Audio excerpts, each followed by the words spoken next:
This is the person who probably made the most impact in my life and is probably the person who is responsible for me being here in front of you today. John J. McKay was my advisor at Ohio State. He was my thesis and dissertation director. I had just come into Columbus, and I had just graduated from UB. Didn't have a lot of money. Didn't know how I was going to pay for graduate school. I had applied for a teaching assistantship, and John saw something I didn't see, and he said, I want that kid. And I became a TA teaching the equivalent of COM 250. Back over at Ohio State, it's COM 105. We taught 5 days a week. We were on a quarter system. 2 days were lectures. We'd put about 800 to 900 students into the mass lectures. And then Tuesday, Thursdays, we'd be in little groups of 20 or so giving some speeches. I walked in there expecting to get a master's degree in broadcast management. I came out a college professor. And the reason why that happened is because this guy essentially said to me, think about this. I was very fortunate. People took an interest. John put me in charge of the course as his associate. And I'm in charge of the course. There were something like 30 grad students, and it was my job to supervise them, keep them on point through the semester. But professionally, the most important thing he did for me was to have me lecture with him every week. First, he would be up on the stage with me, and then he let me go solo, lecturing to 800, 900 OSU students. The kinds of things we talk about in our little group sessions, I had to do in front of all these students. I learned there that I liked it. But something else happened. The students told me they liked it too. You know, the imprint happened both ways. And it's the students way back, decades ago in Columbus, who now have gone off to all their careers and all the things they do. Those students who took the time to say to this kid from Cheektowaga, you can do this, those students, with John, convinced me that maybe I should think about something else.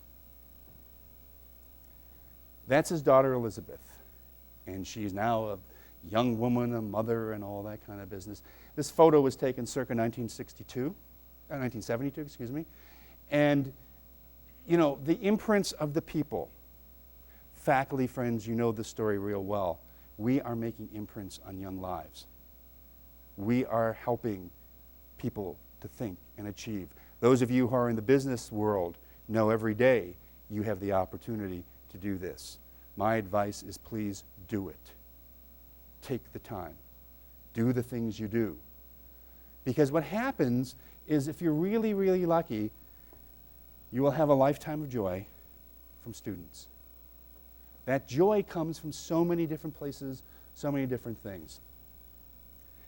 Being a teacher means, among other things, I have to follow copyright.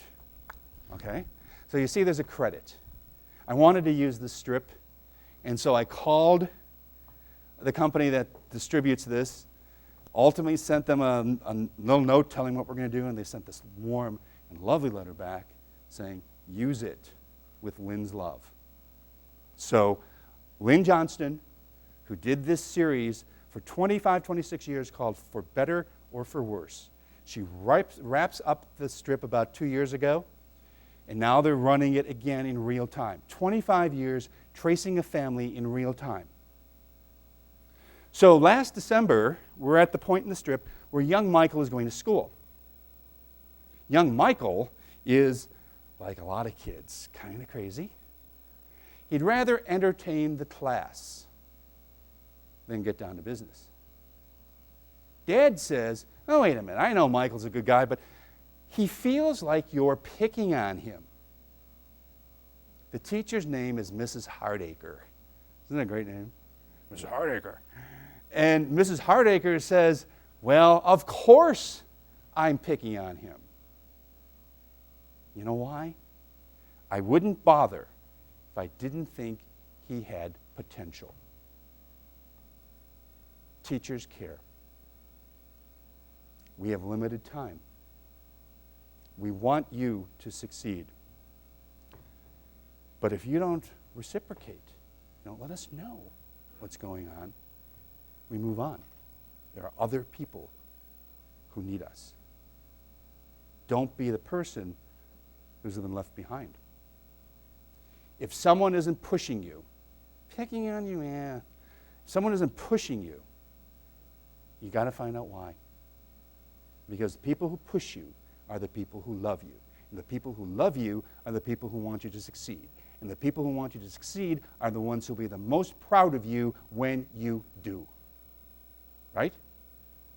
That's what it is. So, thank you, Lynn. She got her credit. It's important. But also, it's important that we're able tonight to use her wisdom in the context of what we're trying to talk about. Clearly, I've been blessed. There are people here from many of the schools I've taught at before. Some people from the school I recently taught at FLCC. I've been at Ohio State. I've been at Humboldt State University. I've spent a good deal of time at Buff State. A large number of guys here from my college fraternity, where I was their advisor, are here. The place I love, the place I've been longest, 29 years here at Fisher. And most recently, a semester at Finger Lakes Community College, which was just a great experience. A former student of mine, Rick Cook, is their department chair in communication, and he gave me a call and said, "Can you teach a summer class?"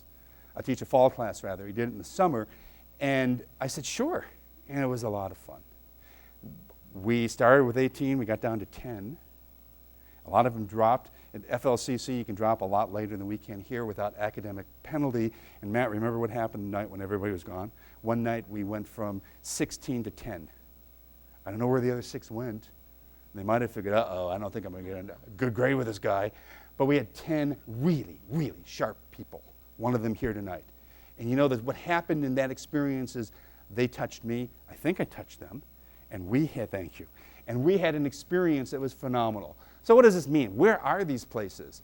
Well, you know, Columbus, Ohio, get a Mac. Columbus, Ohio, say, Arcata is way up here.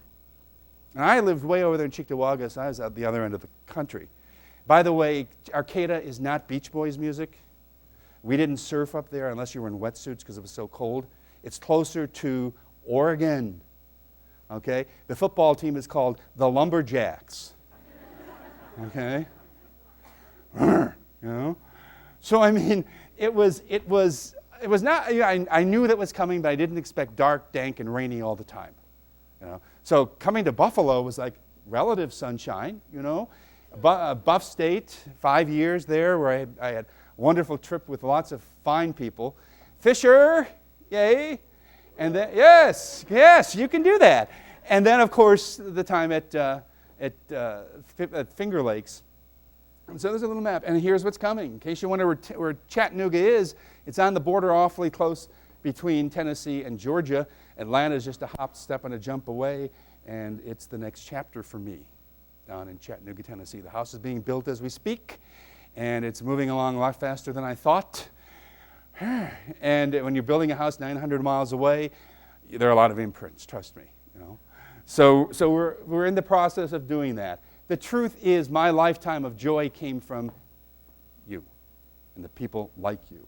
A whole life of teaching. We'll spin a few things. When I was right out of grad school, I was the resident counselor. My college fraternity, I was in a fraternity at Ohio State, at University of Buffalo, and it was Sigma Phi Epsilon. It was a Sig Ep at UB, and fortunately for me, the administration was looking for a house mother. And they were progressive enough to say, well, you know, we're going to try an experiment. We'll put some grad students in. So some of the sororities, some of the fraternities were able to put in grad students. I was fortunate. I was one of the ones chosen. Spent 4 years there. I wrote my master's thesis and my dissertation while living in the house. Okay? Truthful. Truthful. These were not a guy, and one of the reasons why I can tell you that, these were not guys who beat each other up. These were not guys who did all that horrible stuff that you hear about. These were guys who truly, truly had respect for each other. And I was fortunate because, as it turned out, I got to see them and work with them. And I learned how to counsel, how to listen, how to be apart from these guys. This is 1970. You can do the math. Look how they're all about your age. You know, think about that. We have doctors. We have people who are administrators at schools and universities. We have a couple of surgeons. We have 3 veterinarians. We have a couple of men who died in Vietnam. We have a lifetime on that screen. And none of us knew it when that picture was taken. You're in the same boat. My undergraduates, people I care about, people I love, you're in the same place. Your life is going to unfold.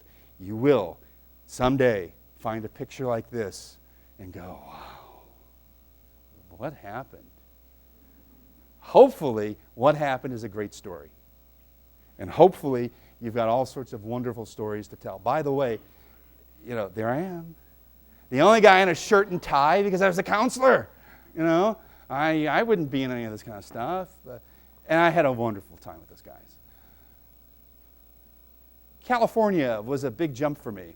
And I learned a lot of things from people like the folks on the screen. The 3 women, Jill Simon, Bev Perry, Bev Johnson, are all anchors and reporters from television stations to this day. Writers, wonderful things, terrific life. The gentleman, the guy who's smart between the 2 women, he's no fool. Okay? John Diaz, many of my students know him because we've referenced him. John Diaz is the editor of the editorial page of the San Francisco Chronicle. In an age where we worry about ink on paper, in an age where we think about what new media will be, he is the prime mover on their initiative to get a much broader distribution through multiple platforms on that paper. The guys on the right, Chris Broderick on top, Doug Williams on the bottom there, those guys are both writers, sports writers, who lost their jobs as part of the cuts. Doug is still looking. Chris landed on all fours. He's now vice president of communications for Portland State University in Portland, Oregon. He did well. Followed his dream. Doug will. He'll find it. Ryan in the center is involved in teaching. Guy on the top is Tim Heine. Tim was one of my students who his dream was to get in the entertainment business. He formed a company called United Entertainment. He has clients on the likes of Kevin Costner and his band, Cinderella, somebody called Mr. Big, and I don't know who that is. Your radio guy is Mr. Big, E-I-G-G, I don't know. But he's over in Osaka, Japan right now doing a benefit. He sent me an email to share with you. He said, I wish I could be here. He thanked me, and he wished you lots of love and lots of blessings. Tim had all the trappings in the world. He visited his lawyer one day. It was a Memorial Weekend in 2005. The lawyer had just won a successful case against a wife abuser. The abuser broke into the house with a shotgun, killed Tim's wife, killed the lawyer, and shot Tim 6 times and left him for dead. A lot of people would be destroyed by that. Tim got involved in the gun control movement. A couple of years back, he was awarded a special award from the Brady Foundation. He gave a speech that I use in my Com 250 classes. You folks have seen it. Tim talks about the importance, the necessity of removing violence from our lives. He speaks from the heart about his children who were his support system. And he talks to future generations, hoping that what happened to him, his family, his friend, will never happen again.